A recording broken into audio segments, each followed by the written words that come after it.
All right. Shalom, shalom, shalom. Call halal Yahweh Shem Yahushai for giving us this truth. Double honor to all the elders teaching on the four corners of the earth, teaching the truth and sincerity. To you I say shalom. Brother Khan from the set of the Lions of Judah. Joshua here in Chicago. To you I say shalom.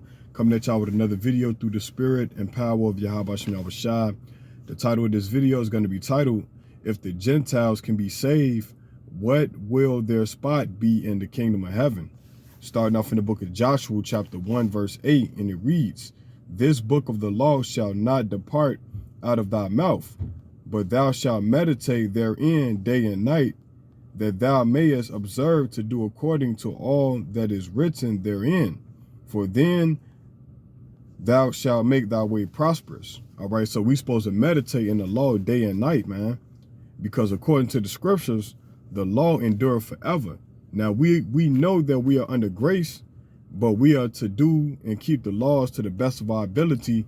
That way, we have a chance, a slim chance to making it to the kingdom. All right? Like the Lord say, he that teacheth man to keep the commandments shall be called great in the kingdom of heaven. All right? He that teach man to break the commandments, then he shall be the least in the kingdom of heaven. So, you know what I'm saying? You got to think about these scriptures, man. You got to really meditate upon what the scriptures are saying. If you are teaching the laws are done away with, then automatically you are the least in the kingdom of heaven. All right. This is the book of Judges, chapter 5, verse 11, and it reads, They that are delivered from the noise of archers in the places of drawn water, there shall they rehearse the righteous acts of the Lord Yahweh, even the righteous acts towards the inhabitants of his villages in Israel. Then shall the people of the Lord Yahweh go down to the gates. All right. So that's what we want to focus on, the gates, man. All right. We want to focus on the gates of the kingdom. All right. So remember the title, man. Meditate upon the title of this video, because it's all about the gates of the kingdom. So now we're going to go to the book of Revelation, chapter 21, verse 12. Now remember the gates, all right? This is the book of Revelation, chapter 21, verse 12. And it reads, And had a wall great and high, and had 12 gates, and at the gates 12 angels, and names written thereon, which are the names of the 12 tribes of the children of Israel. All right. So the gates, the 12 gates, is for the children of Israel. All right. So if it's only talking about the Israelites at the 12 gates, where would the Gentiles be? All right. What place will the Gentiles be? This is the book of Isaiah, chapter 14, verse 1. For the Lord will have mercy on Jacob and will yet choose Israel and set them in their own land, and the strangers shall be joined with them. All right. So they're going to be joined with us, right? And they shall cleave to the house of Jacob, right? And the people shall take them and bring them to their place.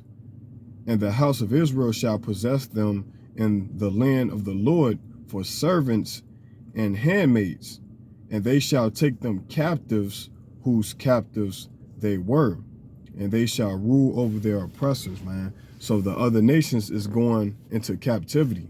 All right, that's the place. All right, that's their place in the kingdom of heaven. All right, because every nation had our people in captivity, man. Every nation had the so-called blacks, Latinos, and Native American Indians in captivity. Every nation. All right. You could read in the Bible the different captivities that we went through as a people. So the spot for the Gentiles, their spot in the kingdom, is to go into captivity, man. So let's get that. Let's bring it furthermore home. This is the book of Revelation, chapter 13, verse 9, and it reads, If any man have an ear, let him hear. He that leadeth into captivity shall go into captivity. He that killeth with the sword must be killed with the sword. Here is the patience and the faith of the saints, man. All right, so the saints are patiently waiting. All right, the so-called Negroes, all right, Latinos and Native American Indians, who are the Israelites, are patiently waiting, man. You know, every day, you know, that we wake up here in Babylon, we know that something is about to happen. A lot of people are not focused on jobs anymore. All right, you got this climate change. You got C-19 people, you know what I'm saying, receiving the juice, the jab. You know, we getting closer to the end. All right, so now is our salvation nearer than when we believe. All right, this is the book of Deuteronomy, chapter 30, verse 7, and it reads, "And the Lord thy power will put all these curses upon thine enemies and on them that hate thee, which persecuted thee."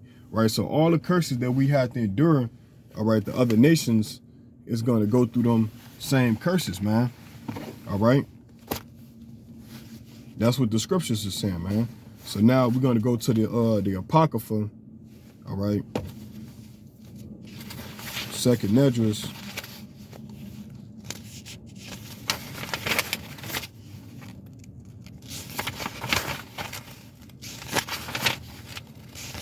this is the book of Second Esdras, chapter, let's see what I want. It's the book of Second Esdras, chapter 6, verse 56, and it reads, "As for the other people which also cometh of Adam, thou hast said that they are nothing, but be like unto spittle, and hast likened the abundance of them unto a drop that falleth from a vessel," man. So the Most High, he look at the other nations as nothing, all right? He look at the other nations as nothing, as spittle, all right?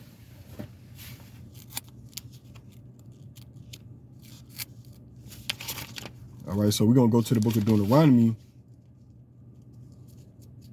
chapter 7, verse 6, man. So the Most High love us over all the other nations, the so-called Negroes, Latinos, and Native American Indians. That's why he chastised us, and he had it where we were afflicted by the other nations. Because just like your kid, if your kid is getting bad grades, you're going to take away his PlayStation, you know what I'm saying, his video games, and you know what I'm saying, you might whoop him and stuff like that. So that's chastising. And that's what the Most High has been doing to our people, man, ever since we broke his commandments, pursuant to the book of what? 2 Kings, man. All right. Deuteronomy chapter 7, verse 6, and it reads, "For thou art an holy people unto the Lord thy God. The Lord thy God hath chosen thee to be a special people unto himself, above all people that are upon the face of the earth." So the Most High, he looks at us as the superior race, man. All right. He delight more in us above all people, man. Okay.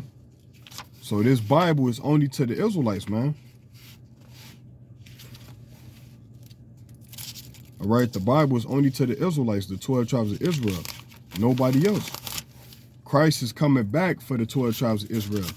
Yahweh Shai didn't die for everybody. He only died for his people, his nation. All right, his kinsmen. All right.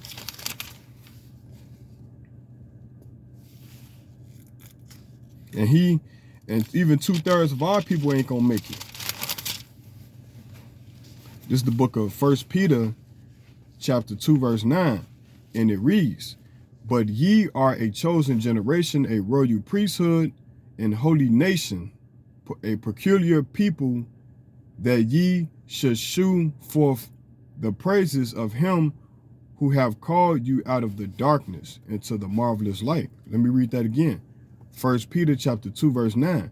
"But ye are a chosen generation, a royal priesthood, and holy nation, a peculiar people, that ye should show forth the praises of him which have called you out of the darkness into the marvelous light," man.